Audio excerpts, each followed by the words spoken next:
Hey, good evening. My name is Andy, and I'm here tonight by myself as the Deplorable General. I'm a military veteran. I am an NRA certified instructor, and I have lots of experience in training on tactical issues and scenarios and training. So we like to bring to you every single week tactical tips, guns, and gear review, and some political commentary from time to time. So usually I'm here with Evan, who has his history in private sector security, executive protection, that sort of thing. So he's actually got some family obligations this evening, so I'm running it solo tonight. So um, past couple weeks, we have gone over the evolution of the modern firearm. This will be part three. Hopefully, it's just a three-part series. As far as we know.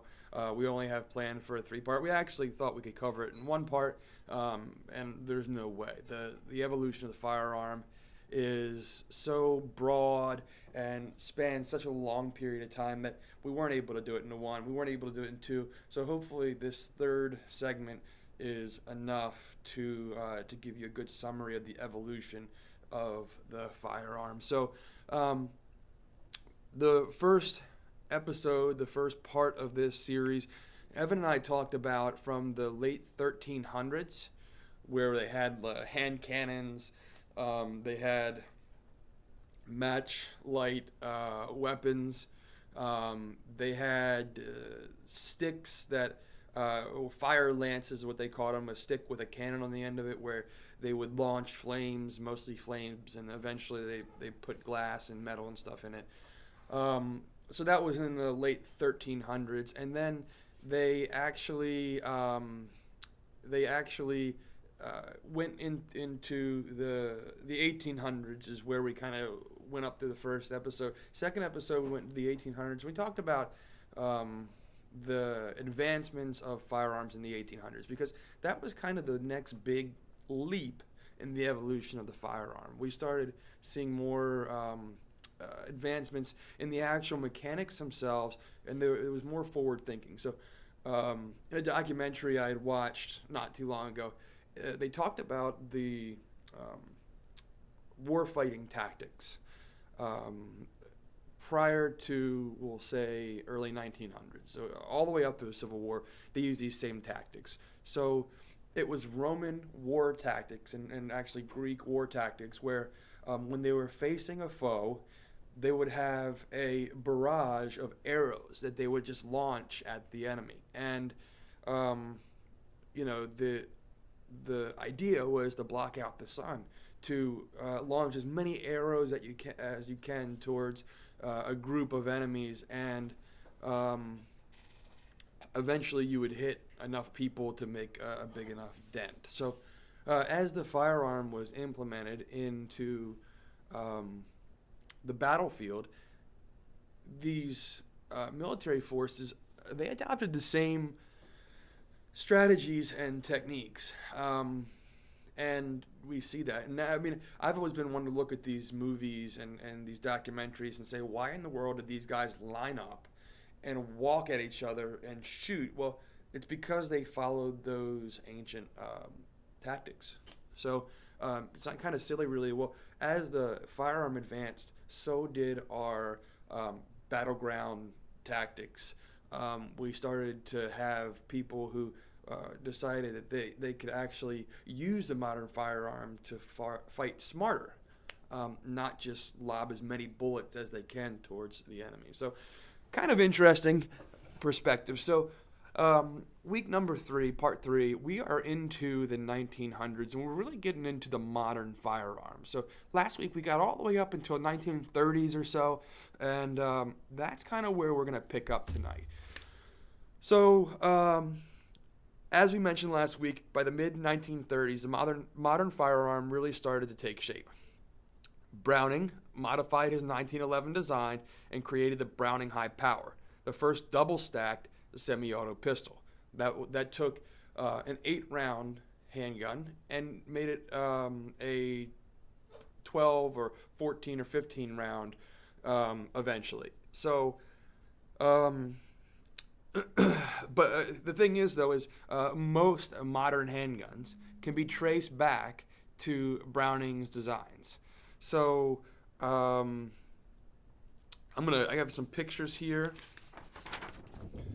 and this right here is up top. This is a picture of the 1911, and that is Browning's initial design, and this was the modified Browning high power.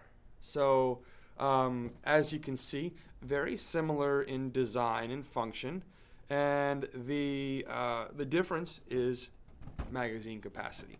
So that's kind of interesting. And then I also have a couple other pictures here of some other firearms, and I'll kind of jump down the line here. But we have the Beretta M9 or Model 92. Here we have the Sig Sauer, and here we have the CZ 75. So these guns all share some of the same features as the original Browning firearm. So kind of an interesting thing to look at here, that the modern firearm didn't evolve much until we get to the Glock, and we're gonna jump on that here. But the military kept the 1911 as their preferred sidearm through the end of World War II. And they actually adopted the Beretta M9 in 1985, which remained the standard issued sidearm until just recently. Actually, this year, the Army contracted SIG to produce the P320 for U.S. military use. And again, the SIG P320 is actually based off of Browning's original designs, or it has its foundation in Browning's original designs, just like the rest of them. So Browning was absolutely influential in the evolution of the firearm. As a matter, I would argue that without Browning's designs, the firearm today wouldn't look like it does, or at least the handgun today. If you look at some of these Asian guns and these German guns, they didn't look anything like the guns we had today, and they didn't function the same way either. So let's see. The point is that handguns haven't changed so much in design or function since the 1930s.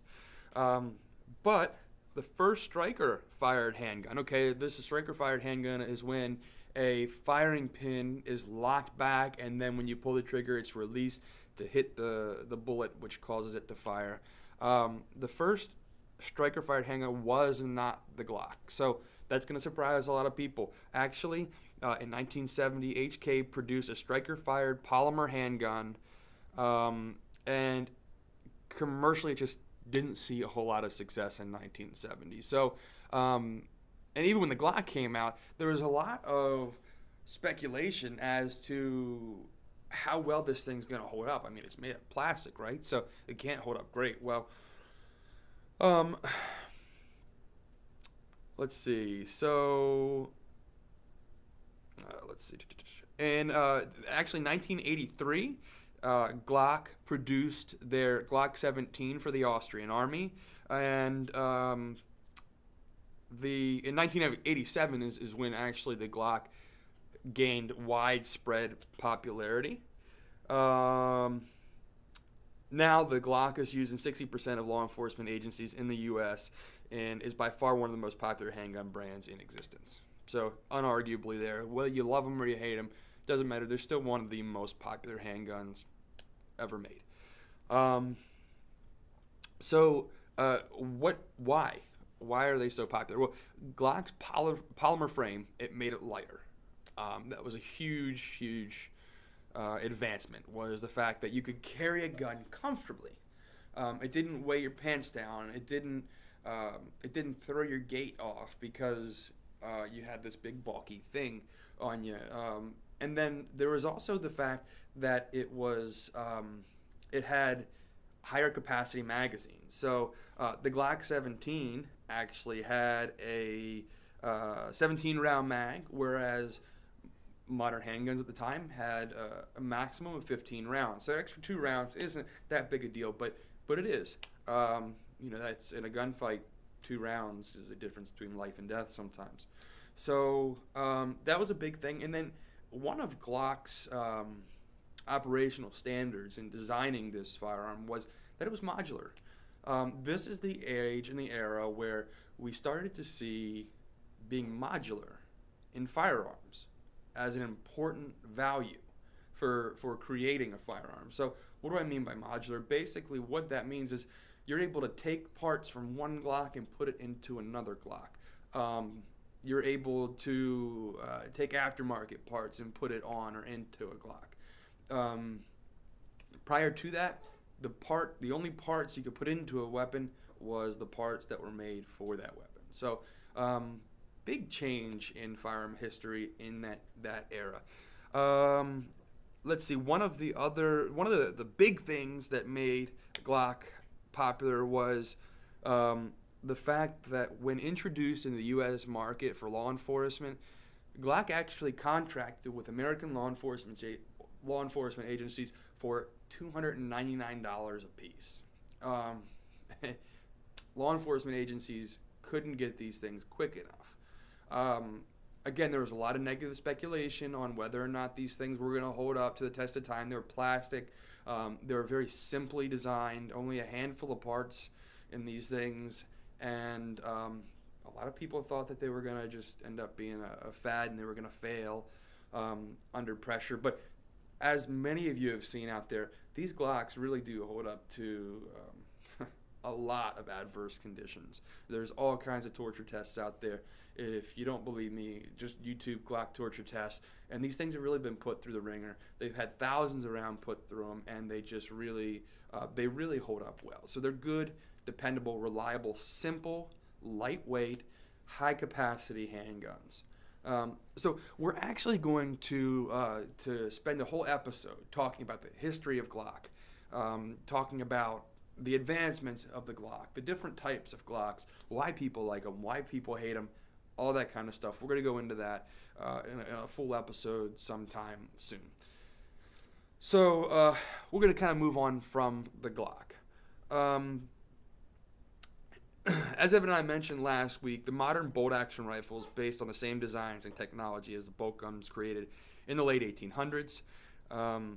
This brings up an interesting point that it appears that at different points in history we reach these peaks in weapons advancements where things don't change very drastically. So the bolt gun, again, is a prime example. The design of a bolt gun in the late 1800s is relatively unchanged to today. Now there are designs, there are changes in the actual weapon systems themselves, but the bolt, the primary element of that weapon, functions the same way as it did over 100 years ago. Now we're seeing more and more advancements in the bolt gun, and I think we might be at a point now where with the modern sniper rifle, we're seeing some changes being made to these bolt-action rifles that might be the next step in the evolution of the bolt-action rifle.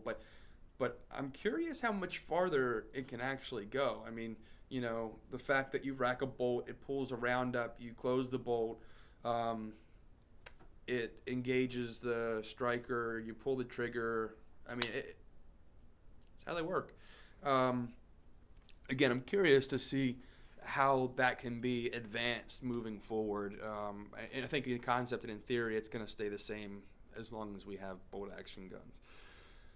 Okay, so that was a handgun, touching a little bit on bolt guns. I'm sorry, guys, it's freezing in here. But touched a little bit. It was a handgun, touched a little bit on bolt guns, but really, where we see a huge leap is in the semi-automatic rifles or battle rifles or submachine guns, assault rifles, you could call them. These are all terms used for these weapons. Just real quick, I had a picture here. I'm sorry, guys. This is a picture of a Glock 17 for anybody who has not seen them before. We'll just zoom in on that real quick here. You can see it's blocky, it's ugly. A lot of people didn't like them. A lot of people don't like the feel of them. But again, they're safe, they're dependable, they're reliable, they hold up. So there's a picture of that for anybody who hasn't seen one before. I just figured I'd print that and show that to everybody. So, okay, in the late 20s into the 30s, the M1 Garand was created, and by the end of 1941, the Army was fully equipped with the iconic 30 caliber rifles. So, the M1 Garand. Anybody who knows anything about guns has seen them. Most people want one. These are just awesome, effective weapons. So, the M1 was a blowback system, meaning that when the bullet fires, the force of the bullet drives the bolt back against the spring, at which point the next round is chambered by the bolt moving forward, which sets the weapon up for the next shot. So early on in the M1 development, there were lots of issues reported, and the design was improved upon and would become the rifle that General Patton called the greatest implement of battle ever devised. So here's the thing. Excuse me. So you have to picture here at this point, most small arms carried by individual troops were in pistol calibers. So 9mm, 45.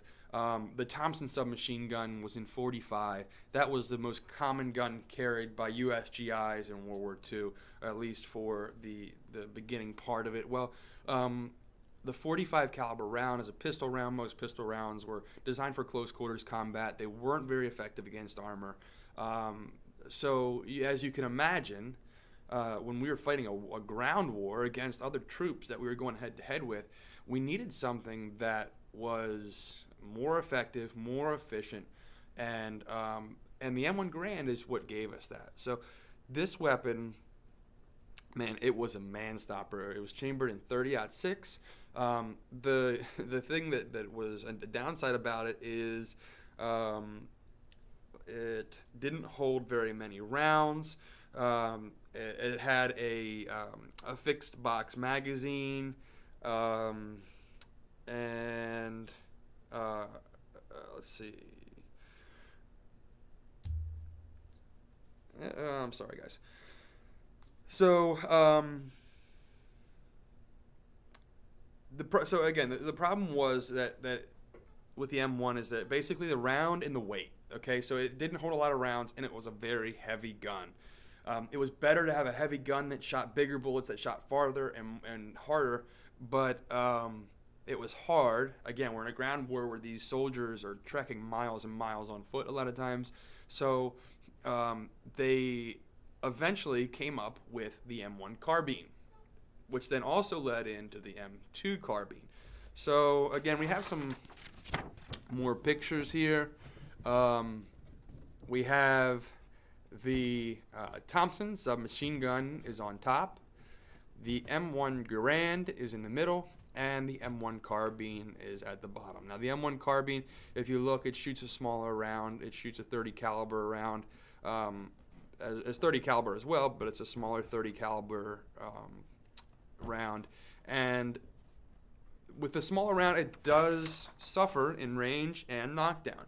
However, especially when you look at like paratroopers or light infantry or cavalry, it makes sense to have a smaller weapon. It was more effective than the 45, more reliable than the Thompson, but it was a smaller round. So that was the kind of the trade-off. You know, everything's a trade-off in life and on the battlefield. So let's see here. The M1 carbine gave way to the M2 carbine, which was actually just a modification of the M1 to be full auto, or have full auto capability. So it was the exact same gun. It's just mechanically they modified it to shoot full auto. So here we go into let's see. M2 was put into production in 1944. By the way, so 1947. Mikhail Kalashnikov created the most used and well-known weapon systems in the world. The Automat Kalashnikova, also known as the AK-47. This is another system virtually unchanged and still very much in use today. Actually, it's, again, one of the most popularly used military rifles in the world. Estimates reach over 100 million AKs have been produced since 1947. In order to understand how the AK works, we have to go back to the 1890s, where the Maxim gun was first recorded use. Where the Maxim gun was the first recorded use of a firearm, being designed to use unspent gas released from shooting a round to effectively power the slide, allowing for a more reliable cycling of the weapon. So basically, what that means is when you shoot a round, normally you have gas that escapes somewhere. Most of the time, it's out the end of the barrel. So that unspent gas, these systems that are designed, starting back at the Maxim gun, are used to collect that gas and then basically fuel the bolt and fuel the rifle and cycle the rifle or the weapon. So the Maxim gun.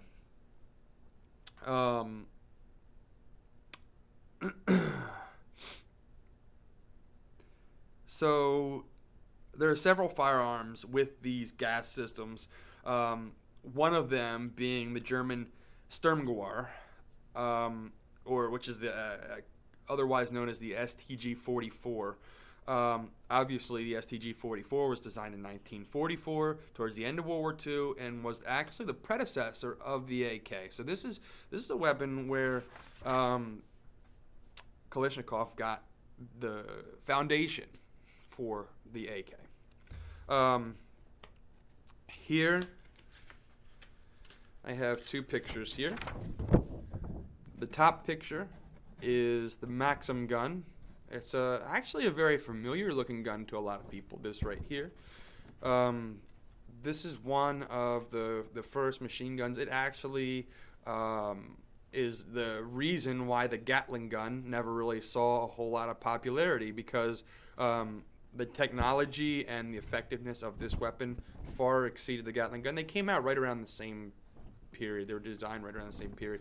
And then this is the SG-44 down here. And you can kind of see a resemblance sort of to the AK-47. Now, when they created when the Russian government had sanctioned the creation of the AK-47, they made it clear to Kalashnikov that they needed to put the power of an entire division into the hands of one man.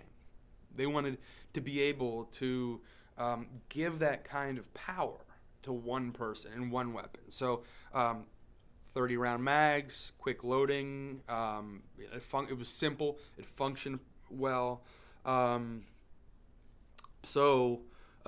It really did take the firearm to the next level. So the invention of the AK is actually what led the U.S. to take the evolution of their weapon systems to the next level and ultimately develop the M16, or which is commonly known as the AR-15 in the civilian world.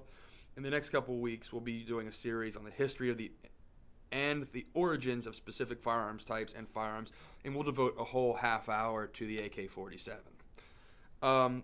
So, in response to the superior AK-47, the U.S. rushed to produce a compact, light, high-capacity, selective fire weapon of their own.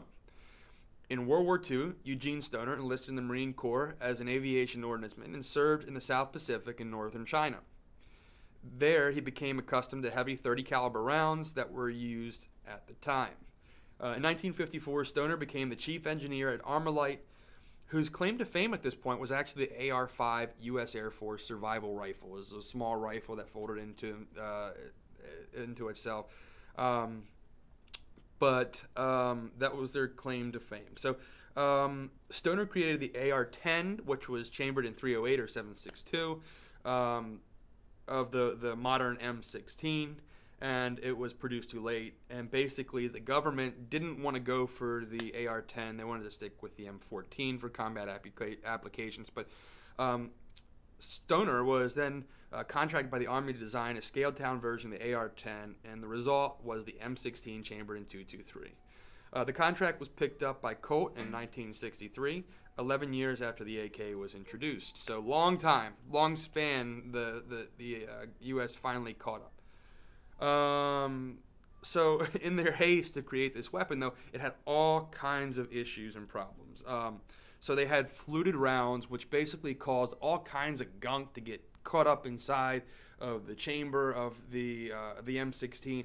And at the beginning of the Vietnam War, it was a hated weapon. Actually, people speculate that the M16 caused more GI deaths at the beginning of the Vietnam War than the actual Vietnamese did.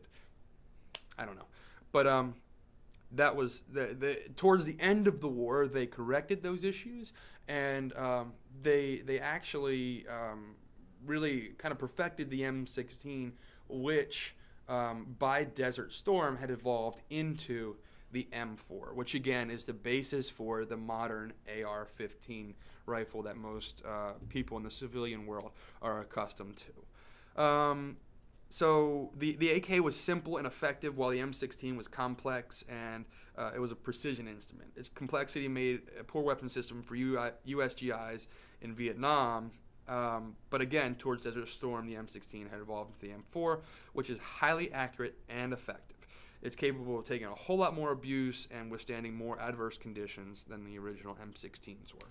So, in essence, the last little shot here I have for you is the AR-10, the M16, and the M4, and you can just see the progression there of how those went. So there it is, folks. There is the progression of the modern firearm. We went from 1300s all the way through to modern day.